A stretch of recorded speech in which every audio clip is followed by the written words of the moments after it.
자, 오늘은 제임스 글릭이라고 하는 저널리스트, 이 과학 전문 기자가 쓴 이 세계적인 고전에 반열에 든 카오스라고 하는 과학책을 첫 번째로 하는 날이네요. 선생님이 지금 이렇게 매주 수요일 밤마다 이 그 중학생들하고 여러 가지 고전의 다양한 책들을 읽은 지가 이렇게 줌으로 수업한 게 거의 한 3, 4년 정도 되거든. 지금까지 진행된 책 중에 중복돼서 진행된 책은 선생님 기억으로는 없고, 계속해서 새로운 책들을 이렇게 선정하는데, 물론 어떤 책은 어렵기도 하고, 어떤 책은 쉽기도 하고, 그래. 대체로 어렵지. 그런데, 이번 이 카오스라는 책은 그야말로 진짜 어려운 책이라고 생각해. 음, 너희 수준에서뿐만 아니라 고등학생 수준이든 아니면 선생님 같은 뭐 국어를 가르치는 사람의 수준이든 이해하기 굉장히 어려운 책이고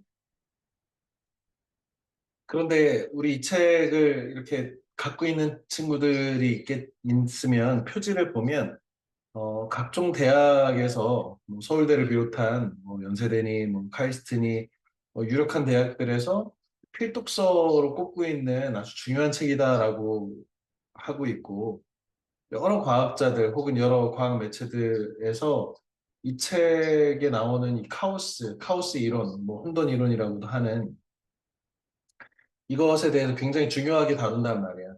그래서 물론 선생님도 이제 과학 전공이 아니고 정말 그 문과 중에도 문과인 국문과인데 선생님도 이 책을 읽는데 쉽지는 않은데 적어도 선생님이 이해한 바를 기반해서 이 책을 해설할 거고 그런 해설을 통해서 너희가 이 책을 어떻게 해서든지 좀 이렇게 그 만져보고 이 냄새도 맡아보고 무게도 들어보고 하면서 이 카오스라는 책에 대해서 조금이라도 이해를 해 나간다면 뭐 이번에 꼭 뭐 완벽하게 이해한다라고 하는 것은 뭐 선생님 누차 강조하지만 이 독서에 완벽한 독서라고 하는 건 있을 수 없는 거고 그래서 지금은 내 과학 지식이 부족하고 이런 배경 지식이 부족해서 읽기가 어려웠는데 나중에 너희가 만약에 고등학교 뭐 1학년, 2학년이 돼서 다시 읽든지 아니면 한 1, 2년 후에 내가 다시 읽었더니 야 이때 그때 선생님이 해준 얘기가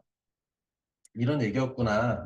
이제 좀 이해가 되네. 이런 식으로 너희가 발전해 나가는 것들을 이렇게 체감한다면 이번 독서도 역시 의의가 있을 거라고 생각하고 어, 한번 도전을 해봅시다. 어렵지만. 카오스라고 하는 것은 우리가 통상 그 반대 말이 코스모스인데 코스모스는 우주란 뜻도 있지만 어, 질서, 규칙 이런 뜻이 있지. 반대로 그런 질서가 부여되기 이전의 상태 혹은 질서가 없는 혼돈의 상태를 카오스라고 하죠. 아마 칼 세이건의 아주 그 유명한 그 저작인 세계적으로 정말 히트한 가장 히트한 대중과학서인 코스모스의 제목을 따는데 카오스라는 제목을 따는데 이게 좀 영향을 끼치지 않았을까 이런 생각을 해보기도 합니다. 어, 저자를 소개하면 제임스 글릭이라는 사람이고 54년생이니까 지금 뭐 70대쯤 되나? 미국 뉴욕 출신이고 하버드에서 문학과 언어학을 공부했는데 이렇게 어려운 수준의 과학책을 쓰고 어, 대단한 사람이라고 생각합니다. 그래서 과학자들 특히 이제 이 책의 제일 뒷장에 보면 한 번마다 좀 다를 수는 있는데 선생님이 갖고 있는 책의 판본의 제일 뒤에 보면 이 책을 감수한 그 우리 선생님이 좋아하는 김상욱 교수 있잖아, 경희대 물리학과 교수인 김상욱 교수가 굉장히 대중적인 과학 소개서를 잘 쓰는 사람이고 TV 광고에도 나오고 유명한 사람이지. 어쨌든 이 김상욱 교수가 어, 이 책이야말로 카오스 이론이라고 하는 특정 과학에 대해서 대중들에게 이보다 더 정확하고 제대로 설명하는 책을 아직까지도 못 봤다. 이게 오래된 책인데도 불구하고 그런 예찬을 하는 것을 보면서 아 그래 카오스 이론 뭐 다른 책들도 물론 있는 것 같아. 카오스 에브리 원인가 뭐 이런 책도 있고 한데 그래도 카오스 이론과 관련해서 과학 이론과 관련해서 아주 잘 쓴 책이라는 점을 또 이렇게 인증하는 글도 있고 하니까 좀 이렇게 신뢰가 좀 가곤 했습니다. 어쨌든 대단히 어려운 과학 개념을 이런 그 대중들한테 이렇게 설명할 수 있는 이런 책을 과학자가 아닌데도 특히 이제 언어학과 문화학을 전공했는데도 이렇게 쓸 수 있다는 것은 굉장한 능력인 것 같아요. 음. 자, 선생님이 유튜브에서 이 책이 너무 어려워서 선생님도 사실은 근 한 2, 3주 정도를 이 수업을 준비하려고 계속 공부를 하고 유튜브 영상도 찾아보고 다양한 강의들도 카오스 이론에 관련된 강의들도 듣고 이렇게 했는데 짤막한 강의들로 그 몇 가지 추천을 유튜브 영상을 추천하면 이 EBS에서 카오스라고 하는 책에 대해서 해설한 지금 4분짜리 동영상이 있는데 이건 그냥 4분 정도니까 그냥 보면 그 이 정도는 보고 시작하자라고 좀 권하고 싶습니다. 어, 선생님 생각할 때는 너무 쉬운 방식으로 이 책의 논의의 아주 중요한 소재들 정도를 간략하게 소개하는 정도의 영상인데 뭐 이 영상이 늘 짧고 이렇게 깊이가 있다기보다는 아 카오스라고 하는 책이 무엇에 관한 책이고 어떤 식으로 무엇을 다루는구나 정도를 간략하게 이해할 수 있는 영상이라는 점에서 일단 이걸 좀 보길 바라고요. 그 다음에 만약에 이 책을 좀 어느 정도 이해를 했다. 그래서 중간 정도까지 이해를 했다라고 하면 위에 이 제임스 글렉이라고 하는 이 아저씨가 직접 자신의 책에 대해서 소개하는 이 영상이 있는데 뭐 자막도 한글 자막으로 봐도 좀 괜찮을 정도고 뭐 영상은 지금 보니까 뭐 이것도 마찬가지 3분 정도밖에 안 되는 영상인데 그래도 아, 이 아저씨가 이 책을 썼구나. 이런 것들을 좀 알 수 있는 생동감을 이 책에 생동감을 불어줄 수 있는 영상이라는 점에서 짧은 영상 이 2개 정도를 검색을 해서 찾아서 보기를 권합니다. 다음은 이거를 이제 어디부터 설명을 해야 될지 사실은 선생님도 좀 그 막막한데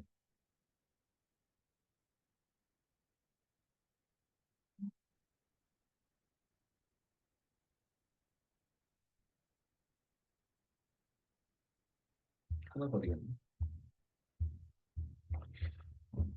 자,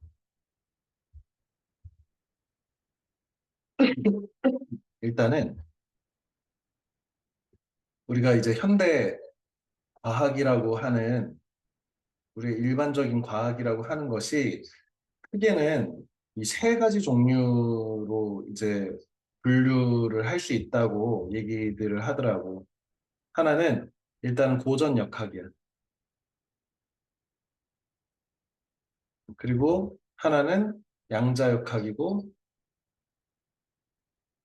그리고 나머지 하나가 지금 우리가 이 책에서 공부할 카오스. 요 3가지의 과학이 있다라고 이제 그 얘기를 하는데, 어떤 과학에 대한 관점인 것 같아. 그래서 이 고전역학은 뭐 갈릴레이라든지 뉴턴이라든지 혹은 아인슈타인인처럼 어, 결정론적 세계관을 가지고 있는 이 과학이야. 이게 무슨 말이냐면 일종의 그 뉴턴의 세계관은 당구, 당구공의 비유를 많이 하는데 이렇게 당구공이 있어서 이 흰 공으로 빨간색 공을 이거 맞추려고 한다면 내가 이쪽에서 어떤 힘으로 어떤 방향, 힘과 방향을 가지고 이 흰 공을 때리면 이 흰 공이 이 공과 상호작용을 통해서 결국에 이 공에 맞는다. 이런 식으로 어, 내가 여기에 어떤 정확한 각도와 힘 같은 것들, 그래서 이 정확한 구와 정확한 평면에 이런 그 도구가 엄밀하게 갖춰져 있다면 내가 여기서 어떤 힘으로 이 공을 출발시키기만 하면 반드시 예측한 대로 요 길을 따라서 여기에 도달할 것이다. 다시 말하면 인과 유리, 원인이 이렇게 있으면 그 원인에 따른 결과가 결정돼 있다. 이 결정론적 세계관이거든. 물론 내가 이 당구공을 쳤을 때 안 맞을 수 있어. 옆으로 비껴갈 수도 있고 이렇게 되는 것은 내가 이 모든 물리량들, 속도라든지 힘이라든지 마찰이라든지 공기의 흐름이라든지 온도라든지 무게라든지 뭐 등등 별의별 뭐 이런 것들을 정확하게 측정하지 못했기 때문이지 정확하게 측정하고 그것을 통해서 정확한 계산을 통해서 정확한 힘을 부여한다면 나는 반드시 이 공을 맞추고 이 공을 맞출 수 있는 결과가 보장될 것이다. 그래서 현재의 어떤 상태를 완벽하게 알면 미래는 100% 예측 가능하다. 이런 것이 우리가 통상 얘기하는 뉴턴이라든지 아인슈타인의 과학인 고전 역학이라고 하는. 지금도 우리 현재도 지금 어떤 뭐 달까지 지구에서 달까지 뭐 그 사람을 보낸다든지 인공위성을 띄운다든지 이럴 때 대체로 이러한 어떤 물리량을 다 계산해서 안정적으로 뭐 사람을 착륙시키기도 하고 인공위성을 보내기도 하고 한다는 점에서 우리는 이 일반적으로 고전역학적 세계에 살고 있지.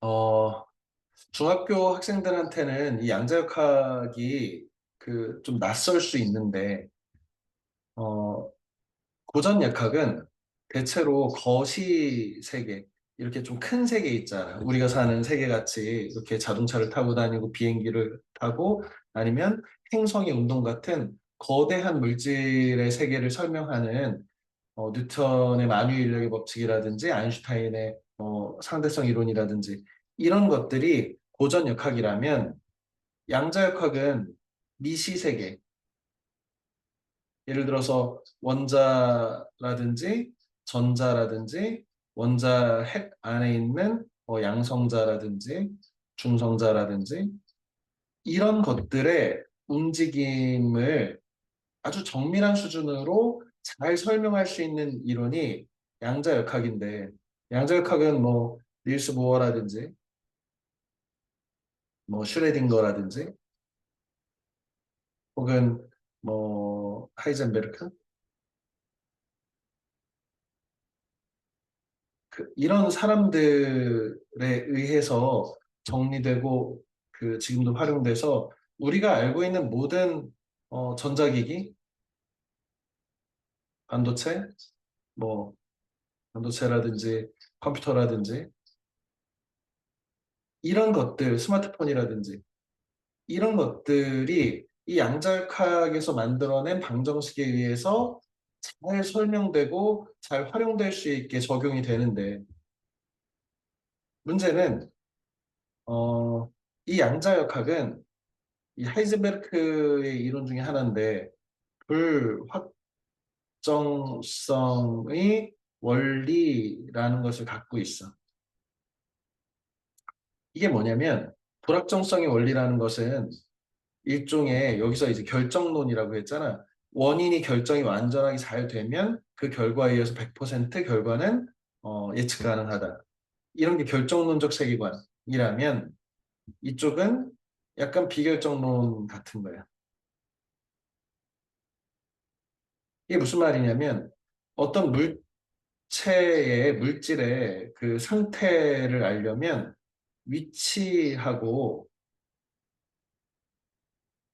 그 다음에 어떤 속도,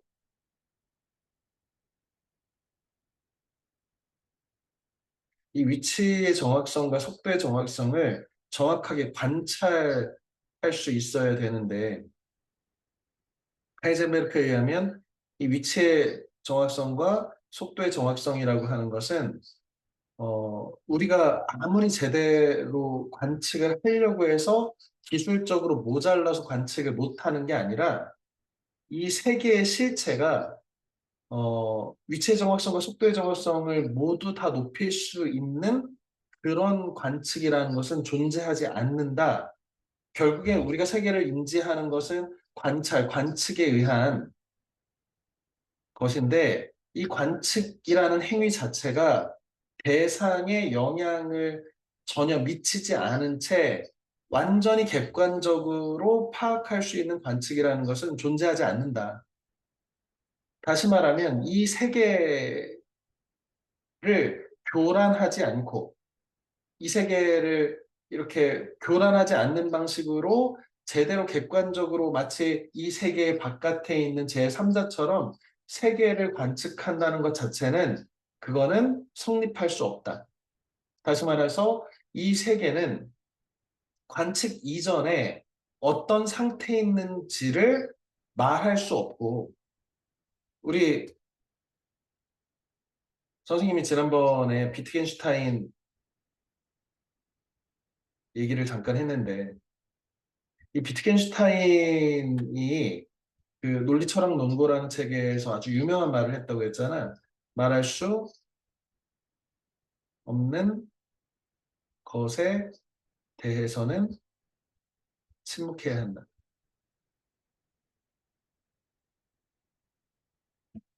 이게 이제 그 철학사에서 언어 게임 이론 혹은 언어 철학 그래서 이게 언어적 엄밀성, 수학적 엄밀성 이렇게 들어가는 분석 철학에 영향을 준 이 비트겐슈타인이라는 철학적 거장이 한 말인데 말할 수 없는 것에 대해서는 침묵해야 된다. 말할 수 없는 것이 존재하고 그것은 우리가 설명할 수도 설명을 할 수도 없는 것이야.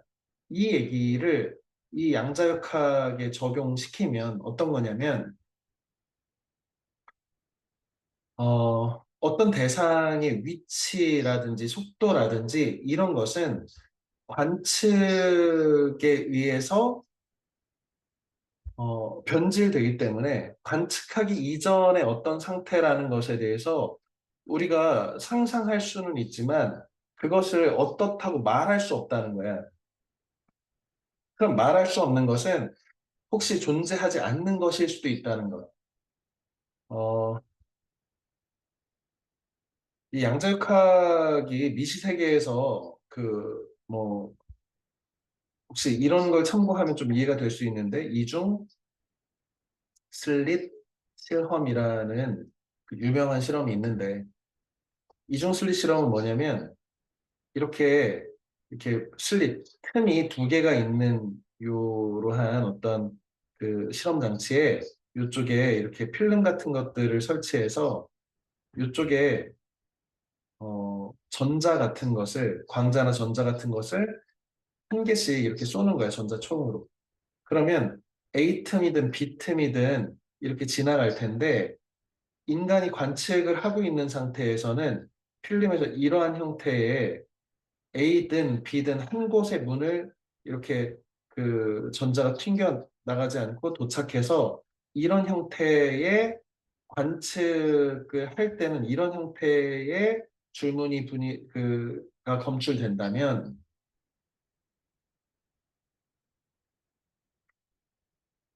우리가 관측을 안 하면 이 관측이 없는 상태에서는 똑같은 실험 기구의 이중순리 실험을 하면 A틈과 B틈이 있는데 여기에 간선무늬가 나온다.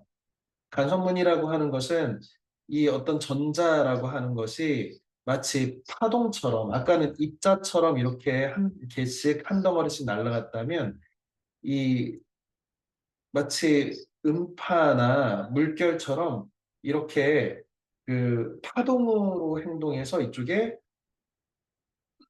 이런 형태의 간접 무늬가 나온다. 이런 거는 그러니까 관측 행위 이전에는 마치 전자가 선생님 목소리와 같이 파도와 같은 파장의 형태로 파동의 형태로 존재하고 있다가 인간의 관측하는 순간에 관측이 이 세계를 일종의 교란을 시켜서 마치 입자성처럼 이렇게 드러나게 한다는 거예요. 실제 실험을 하면 이렇게 됩니다. 그러면 우리가 지금 여기서 얘기하는 거시세계니 미시세계니 하는 것은 인간의 기준이잖아. 어떤 세계는 크고 어떤 세계는 작다 이런 것은 상대적인 것인데 이 아주 작은 원자나 전자 정도의 작은 단위에서는 이러한 우리가 우리의 상식과는 다른 관측하냐 하지 않느냐에 따라서 전혀 다른 행동을 하는 전자, 원자 이런 것들이 있는 세계가 바로 양자역학의 세계고 이 양자역학의 세계에서 양자역학의 그 닐스 보어나 뭐 이런 그 하이젠베르크나 이런 코펜하겐을 중심으로 한 해석은 이걸 코펜하겐 해석이라고 하는데 실제는 이 세계는 단지 확률적으로 존재하고 있다가 우리가 관측을 할 때 나머지 그 확률의 파동함수적으로 수학적으로 존재하는 이 세계가 관측함과 동시에 어떤 한 지점으로 이렇게 관측되는 것이다. 관측이 없다면 다시 말하면 이 우주의 시스템에 어떤 그 새로운 정보를 만들어내지 않는다면 그냥 이 세계는 존재하고 있지 않은 거예요. 어떤 그 과도한 해석, 과도한 어떤 비유를 들자면 마치 우리가 그 어떤 게임을 하고 있을 때 어, 예를 들어서 뭐 총싸움 게임을 한다고 쳐보자. FPS 게임 같은 거, 뭐가 있을까? 뭐 배그 같은, 배틀그라운드 같은 게임을 하고 있을 때 우리가 앞을 보면서 이렇게 움직이면 이 앞쪽의 화면들은 실시간으로 컴퓨터가 만들어내잖아. 그런데 마치 우리가 관측하지 않고 있는 뒷부분은 컴퓨터가 일부러 만들 필요도 없고 구현하고 있지 않다가 마치 우리가 이렇게 돌아봐서 우리가 작동을 하는 그때 우리 눈앞에 화면으로 구현하는 것처럼 관측 이전에는 세계가 확률적으로 존재하고 있다가 다시 말하면 슈레딩거의 고양이의 역설처럼 죽은 고양이와 산 고양이가 확률적으로 5대5로 이 세계에 존재하고 있다가 인간의 관측이 하는 그 순간에 죽은 고양이와 세계는 사라지고 산 고양이가 세계만 남는다든지 아니면 산 고양이 세계만 놔두고 죽은 고양이 세계가 사라진다든지 이런 식으로 확률적으로만 분포하고 있던 세계가 관측에 의해서 하나로 수렴하는 이 말로서 설명하기 굉장히 어려운 이 불가사의한 세계로 돼 있다라고 하는 게 양자역학의 세계관이란 말이에요. 이거를 정리를 하자면 다시 말하면 고전역학은 우리의 상식과 거의 부합하는 그래서 현재의 모든 조건들을 우리가 다 안다면 미래는 확실히 예측 가능하다라고 하는 결정론적 세계관을 근거한다면 그래서 그 수학자인 라플라스라는 사람이 무슨 얘기를 하냐면 라플라스의 데몬이라고 하는 라플라스의 악마라고도 하고 라플라스의 도깨비라고 해석하기도 하는데 라플라스라는 수학자가 어떤 상상을 하냐면 이 세계의 모든 원자들, 이 세계는 원자로 구성되어 있으니까 이 원자들의 운동량과 상태와 위치를 정확하게 알 수 있는 어떤 상상의 존재, 악마가 있다면 이런 것을 이제 사고 실험이라고 하는데 이 악마는 미래를 100% 예측할 것이다. 왜? 모든 세계는 원자로 이루어져 있고 원자는 각각의 초기의 어떤 원인에 의해서 우리는 그 원인을 이제 빅뱅이라고 얘기하는데 그 빅뱅 이후에 모든 원자들의 운동량과 위치가 처음에 결정이 됐으니 그 모든 요소들을 모두 파악할 수만 있다면 인간은 파악할 수 없지만 파악할 수 있다면 그 결과는 우리가 100% 예측할 수 있다. 이게 이 고전역학적인 그 사고지. 그런데 라플라스는 뭐래? 그렇게 완벽하게 알 수 없으니 우리는 뭘 쓴다? 확률을 쓴다.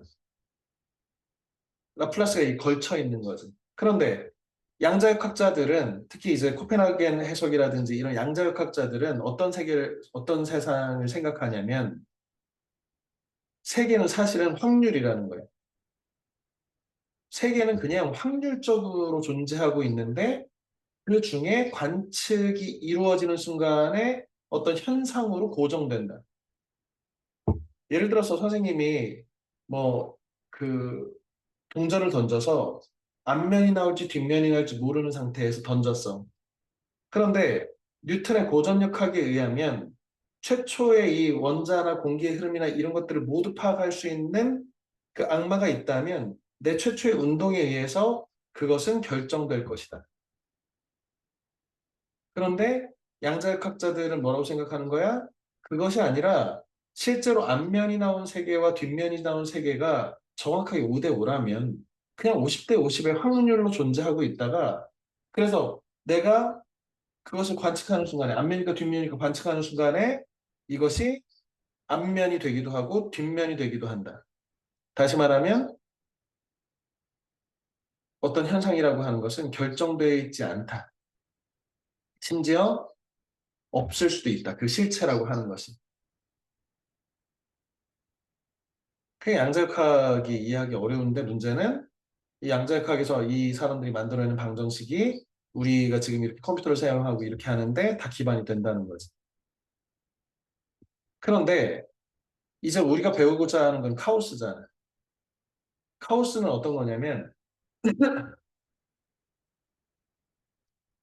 어, 결정론적인데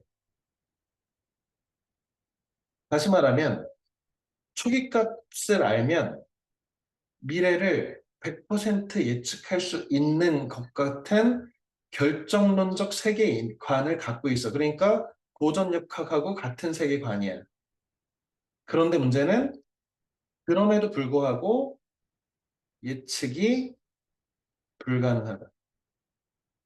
이 예측 불가능성은 이 불확정성의 원리라든지 이런 비결정론적인 이쪽하고 다 있는 거죠.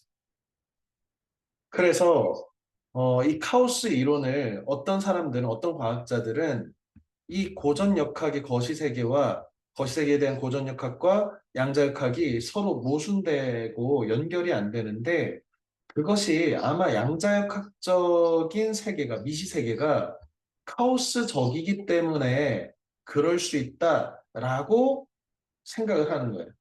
다시 말하면 어, 지금 현대 물리학의 가장 큰 그 난제라고 하는 이 고전역학과 양자역학의 두 가지가 다 우리가 쓸모 있게 사용하고 있는데 이 두 가지가 세계관이 안 맞고 모순되는 점을 어떻게 극복할 것인가? 이거를 뭐 모든 것의 이론, 뭐 아니면 통합 이론, 통합장 이론이라고 하기도 하는데 이 모든 것의 이론, 이 미세계와 거시세계를 한 번에 설명할 수 있는 맞는 키 같은 이론을 뭐 얘기하고 뭐 M 이론이니 뭐 촉근 이론이니 이런 것들이 후보가 막 있다라고 하고 뭐 로벨리 같은 사람은 그 중력장이라고 하는 것을 통해서 설명할 수 있다라고 하고 대부분 그 여러 가지 차원들을 에미론 같은 경우는 11차원 정도의 세계를 기하학적 세계를 이렇게 위상적으로 생각을 하면 이것이 작동할 수 있다. 이두 개를 연결할 수 있는 이론이 작동할 수 있다라고 얘기하기도 하는데 어떤 사람은 그보다는 이 양자역학의 미시세계를 카오스적으로 이해하면 예측 가능하지 않을까? 예측 불가능성이라고 하는 것을 설명할 수 있지 않을까? 이렇게 생각한단 말이야.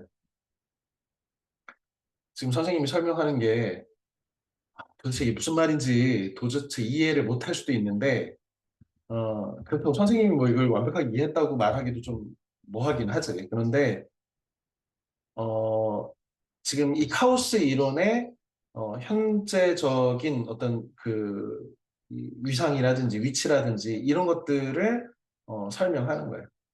어떤 얘기냐면 분명히 이런 고전 역학적인 물리의 세계야. 세계는 원자로 이루어져 있고 초기값이 결정되면 그 뒤는 다 이렇게 설명될 수 있어. 그럼에도 불구하고 하우스 저기역에서 예측이 불가능한 것이 어쩔 수 없다. 자, 어,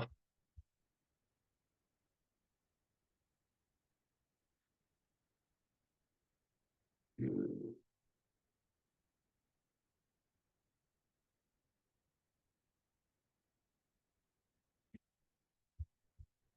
이 그 앙리, 통상 헨리를 그 앙리라고 읽죠. 프랑스 사람이지.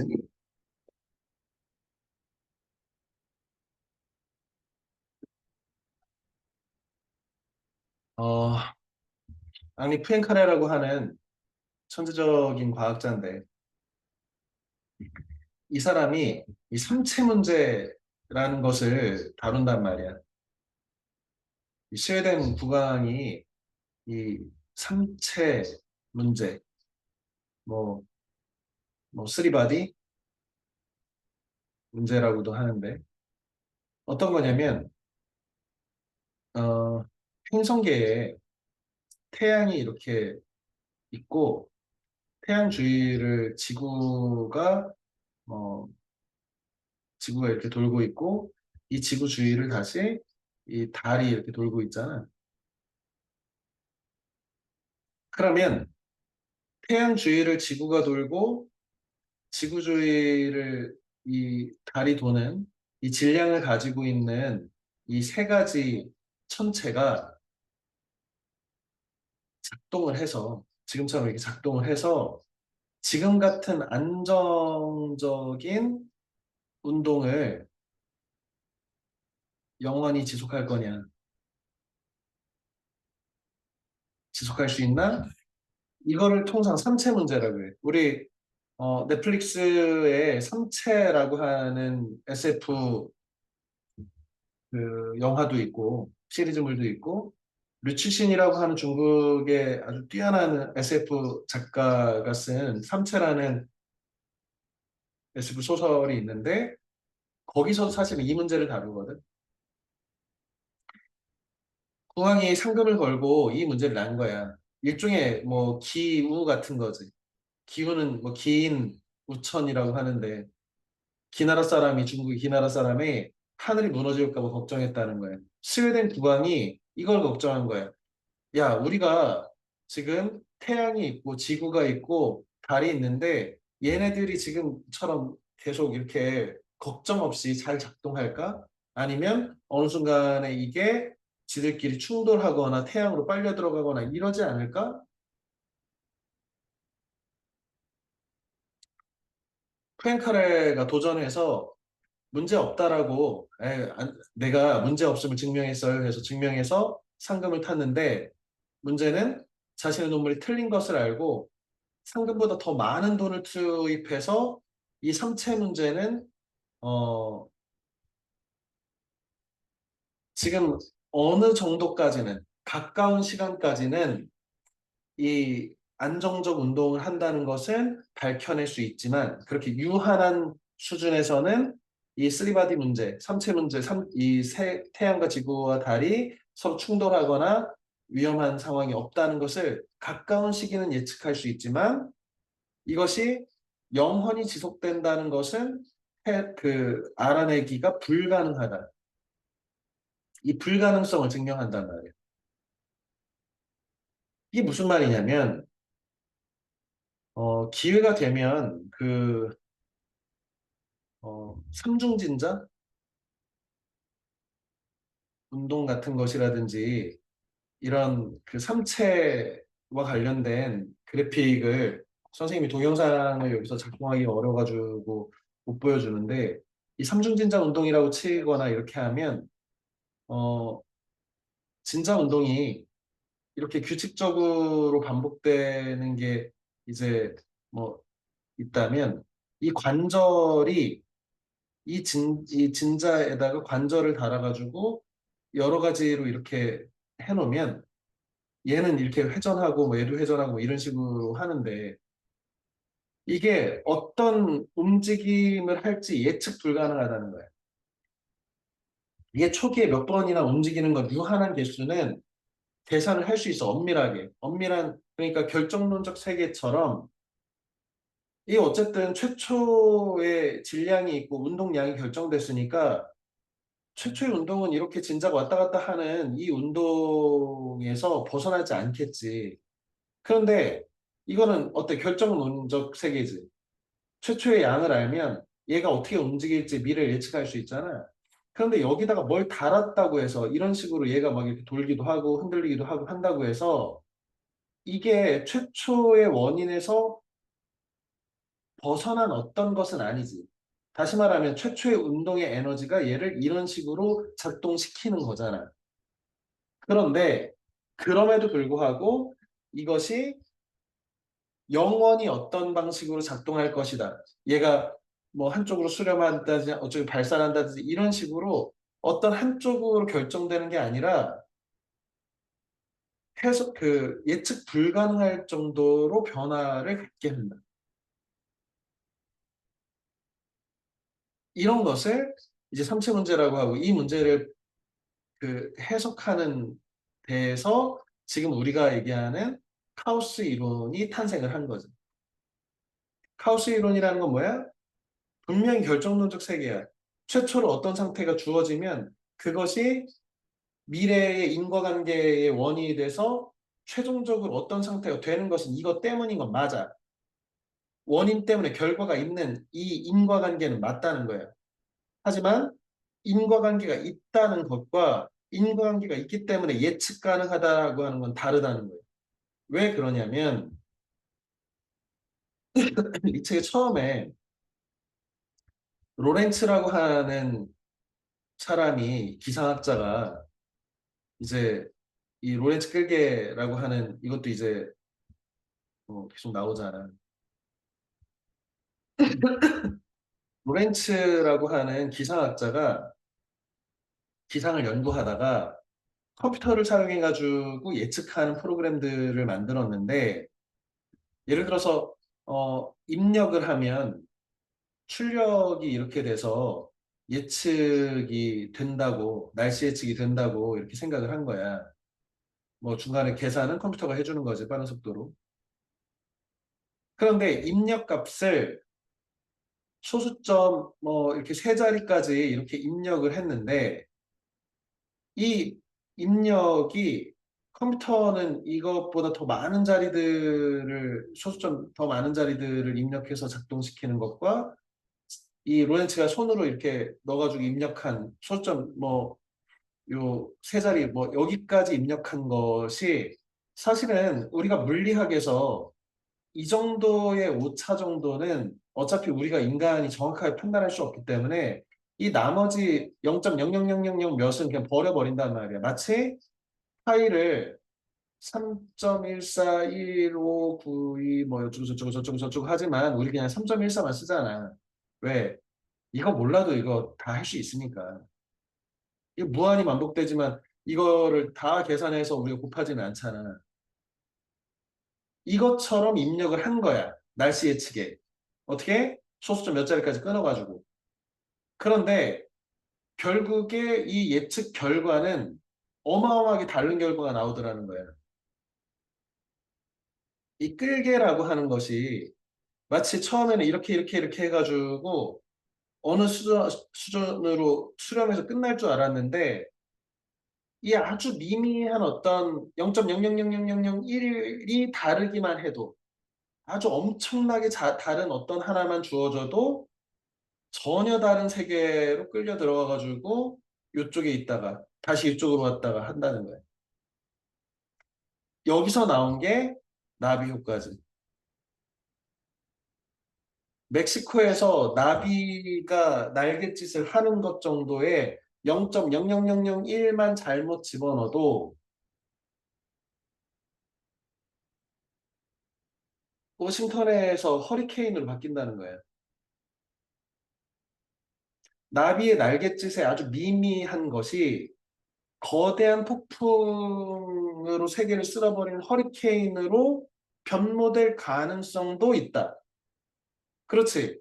내일 비가 올지 안 올지가 0.00000000000 이게 뭐야? 인간은 그 밑으로 소수점 밑으로까지 완벽하게 해석을 못 하잖아.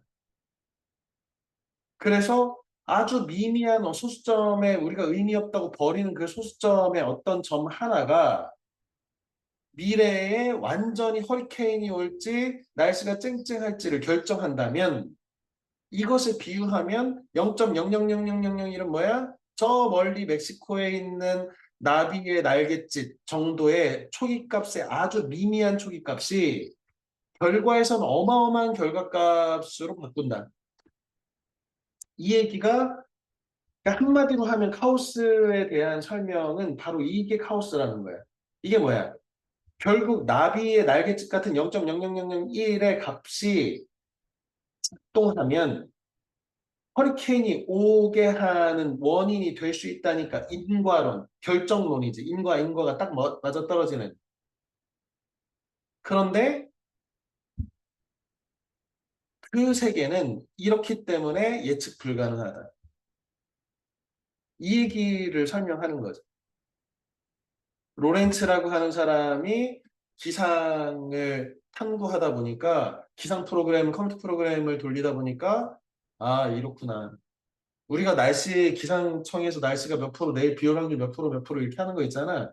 그런 것이 다 카오스 이론을 기반으로 해서 야, 이거는 인간이 오차를 줄이기 위해서 최대한 노력할 수 있지만 비가 온다 안 온다를 설명할 수 없다.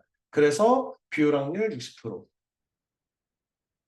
그럼 비올 확률 60%하고 비올 확률 40%는 도대체 비가 온다 안 온다 확률이라는 것은 있는 것과 없는 것밖에 없는데 비가 온다 안 온다밖에 없는데 60이나 40이 이게 확률이냐? 이런 확률은 뭘 의미하는 거냐? 이렇게 얘기할 수도 있지만 이것이 정확도의 확률이라는 개념으로 60이다 40이다 이렇게 얘기해 준다는 거예요. 이게 그리고 현실을 사는 우리한테 의미 없지 않다는 거지. 왜냐하면 예를 들어서 비율 확률이 10%면 선생님 우산 안 들고 가거든. 우산 들고 가는 게 별일 아니지만 귀찮잖아. 그러면 내가 귀찮음이 100만큼의 스트레스다라고 하면 비를 맞는 것이 예를 들어서 뭐 2천만큼 스트레스를 받는다. 그러면 내가 비가 왔을 때 우산을 안 들고 가가지고 그럼 100만큼의 스트레스를 포기하고 2천에 10%의 확률을 곱해서 기대값을 계산해 볼 수 있잖아. 그러니까 그래도 어떤 객관적으로 비올 확률을 뭐 일기예보에서 알려주는 것이 이런 방식으로 알려주는 것이 왜 의미가 있냐? 기대값을 사용해서 합리적 판단의 근거로 그래도 삼으라는 거지. 어쨌든 우산을 든다는 것은 어, 비용이 드는 거고 리스크가 있는 거고 그리고 그것을 투입해 가지고 얻을 효용이 내가 우산을 안 갖고 와서 쫄딱 맞아 가지고 2천만큼 스트레스 받는 사람이라면 거기다 10 곱하기 10 해가지고 200 그러면 그래도 들고 가는 게 나을 것 같은데 이렇게 자, 이 다음에 이제는 이제 프랙탈이라고 하는 개념에 대해서 알 필요가 있는데 이 프랙탈은 아마 중학생 등 정도면 좀 들어본 얘기일 수 있을 것 같아. 프랙탈은 원래 라틴어에 프락투스라고 하는 게 이렇게 분해되고 잘리고 하는 분리되고 하는 거래. 이거를 여기 망델브로라고 이제 돼 있는데 표기법이 바뀌어가지고 이건 만델브로는 이게 그 영어식 그 발음이고 이 사람이 프랑스 사람이니까 자기네들 말대로 읽어주는 거. 예전에 마오쩌둥을 모택동이라고 우리식으로 읽고 이런 방식보다는 원어대로 읽어주라 그래서 요즘 마오쩌둥 이렇게 하잖아. 마찬가지로 망델브로라는 어, 팔팔 이론의 창시자인데 이게 그 유명한 이제 망델브로 프랙탈이죠. 프랙탈이라는 것은 전체의 이미지를 계속해서 줄여가면서 반복해서 그 자신의 형상을 계속해서 재생하면서 파생되는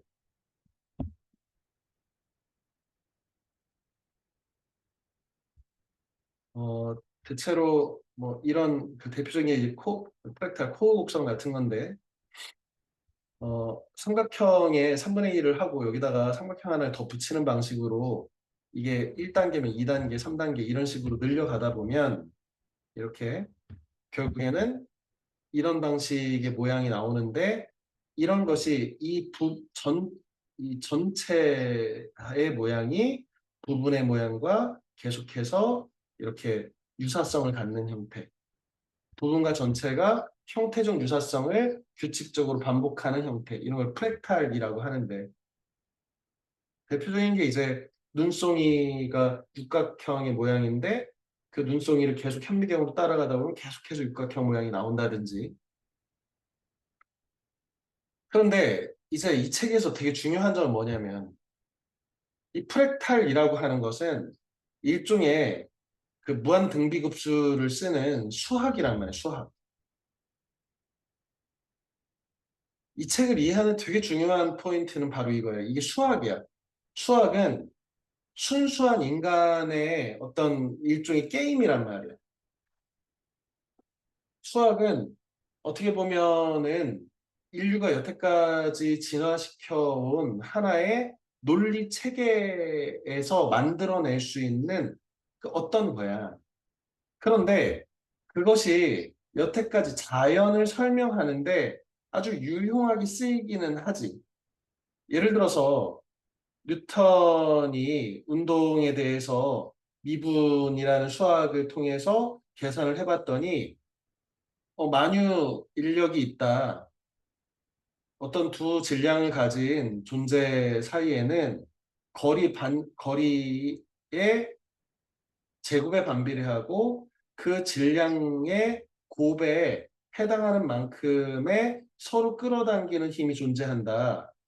이거를 이 운동과 기하학적인 당시 수학을 통해서 밝혀냈는데 그게 이 자연을 설명하는 태양 중심으로 지구가 돌고 지구 중심으로 달이 돌고 지구 안에서 사과가 떨어지는 이 모든 것을 만유의 에브리싱에 끌어당기는 힘이 있다는 것을 설명한단 말이에요. 다시 예를 들어서 그 아인슈타인이 E는 에너지는 mc 제곱이다라고 하는 상대성 이론의 수학을 통해서 이 세계의 구조나 이런 것에 대해서 이렇게 탐구를 해서 이런 방정식을 만들어냈어. 그리고서 이것을 통해서 뭘 할 수 있어? 원자 폭탄을 만들거나 혹은 핵융합을 하거나 하는 것을 할 수 있다고. 그러니까 피타고라스라고 하는 이 고대 그리스 철학자니까 뭐 과학자는 아니지. 피타고라스라고 하는 고대 그리스의 철학자가 만물은 바로 넘버 수로 이루어져 있다. 만물은 수로 이루어졌다라고 하는 이 말이 이 자연은 사실은 수학적으로 작동하고 있어 라고 하는 말. 이게 가능한 말인가? 자연은 자연이고 수학은 수학이지. 물론 자연을 수학적으로 이해하는 방법을 제시하는 사람들은 물리학자예요.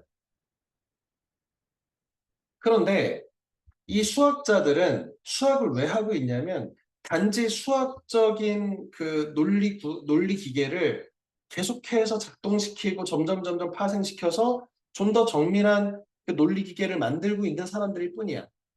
그런데 수학자들이 만든 이런 프랙탈 같은 수학을 통해서 프랙탈은 뭐 간단하단 말이야. 수식으로도 이런 기하학적 모양으로도 만들어낼 수 있는데 이게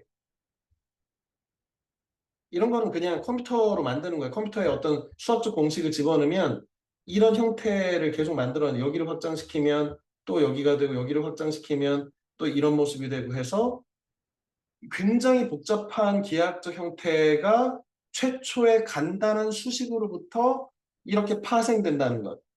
다시 아까 코어 곡선도 마찬가지지만 최초의 그 원리는 이 그림 그리기의 원리는 프랙탈 도형 그리기의 원리는 아주 간단해. 삼각형이 있고 여기 3분의 1의 새로운 삼각형을 하나씩 한 단계가 넘어갈 때마다 하나씩 더 만들자는 거예요. 이렇게. 아주 간단해. 그런데 이 단순함이 경우의 그 회차를 계속해서 끌어가면 이 어마어마한 복잡성을 만들어낸다고. 이게 망델브로가 보여주는 거죠. 아주 간단한 어떤 수학적 수식 하나를 집어넣어서 이거를 한번 그려봐라 라고 해서 진행시키면 그 무한의 거듭한 회차에 따라서 자기 동일성의 반복, 프랙탈이 형성되면서 이 언젠가는 이 프랙탈이 예측 불가능한 어떤 상태로 이런 형태의 모양을 띈다는 거예요. 그러니까 어떤 한 부분을 계속해서 확대하면 끝없는 확대 속에서 전혀 알 수 없는 어떤 형태가 이루어진다. 이게 뭐야? 카오스죠. 최초의 아주 단순한 결정론적 세계관. 하지만 그것의 무한 회차, 영어 계속되는 회차의 반복에 뒤에는 인간이 예측할 수 없는 어마어마한 혼돈의 상태, 예측 불가능성이 있다. 이게 결정론과 비결정론, 고전역학과 양자역학을 연결할 수 있는 어떤 힌트가 되지 않을까.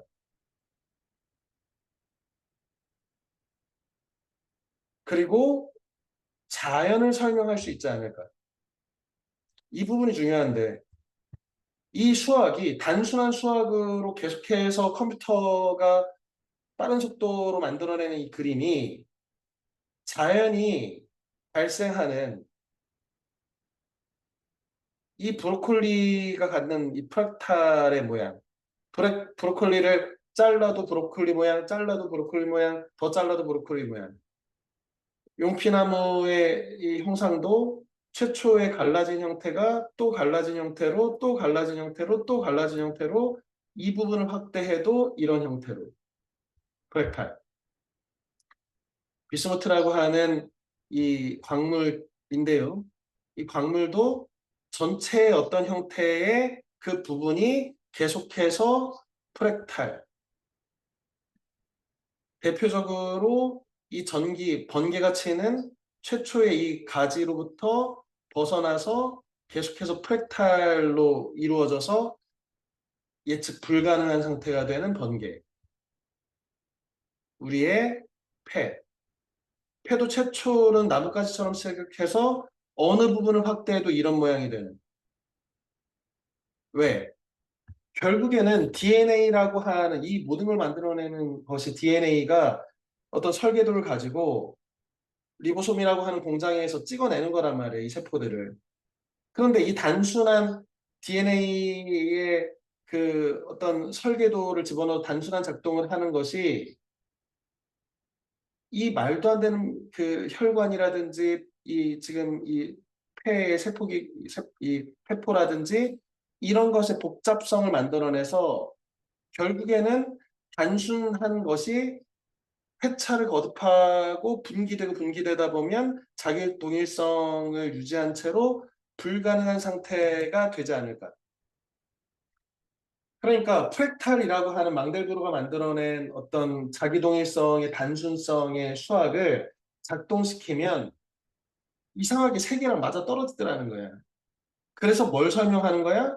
세계의 난류라든지 세계의 날씨라든지 뭐 경제학에서의 주식의 어떤 변동성이라든지 경제의 변동성이라든지 아니면 어떤 질병이 얼마만큼 퍼질지 아니면 생태계에서 어떤 동물이 개체군이 이렇게 무한히 늘어나지 않고 왜 잡아먹는 포식자가 있고 이 인구가 늘어나면 이 먹이가 부족하고 이 여러 가지 그 삼체처럼 여러 가지 원인들이 상호작용하면서 작동하는 이 복잡계에 있어서 이 복잡계의 최초 하나하나는 단순한 원리에서 시작해서 뭐 하루 이틀 사흘 나흘에 어느 정도는 예측 가능할지 모르지만 그것을 영원하게 계속해서 완벽하게 끝까지 우리가 예측 불가능하다. 왜?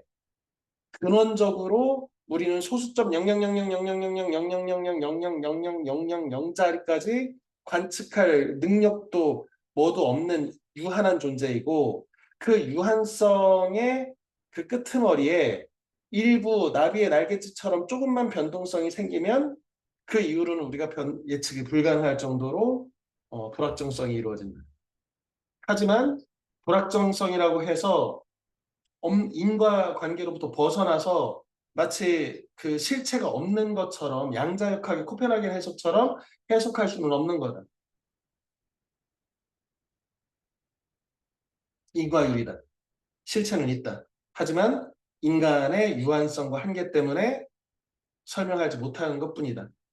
컴퓨터를 이용하고 우리가 더 많은 소수점 이하까지의 정확한 관측을 늘려간다면 예측을 좀 더 멀리 있는 예측을 할 수는 있다. 왜? 세계는 이렇게 프랙탈처럼 어, 단순한 규칙성에서 해석 그 단순한 규칙성에서 분기하기 시작했습니다.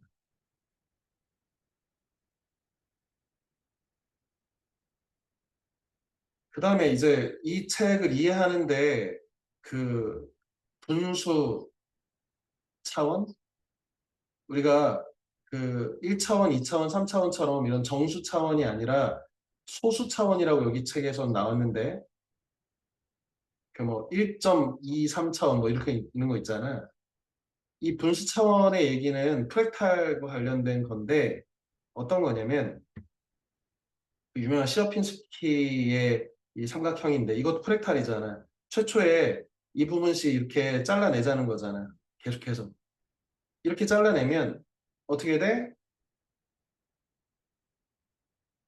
면적은 0으로 수렴하고 여기 있는 이 도형들의 둘레는 무한으로 발산하지.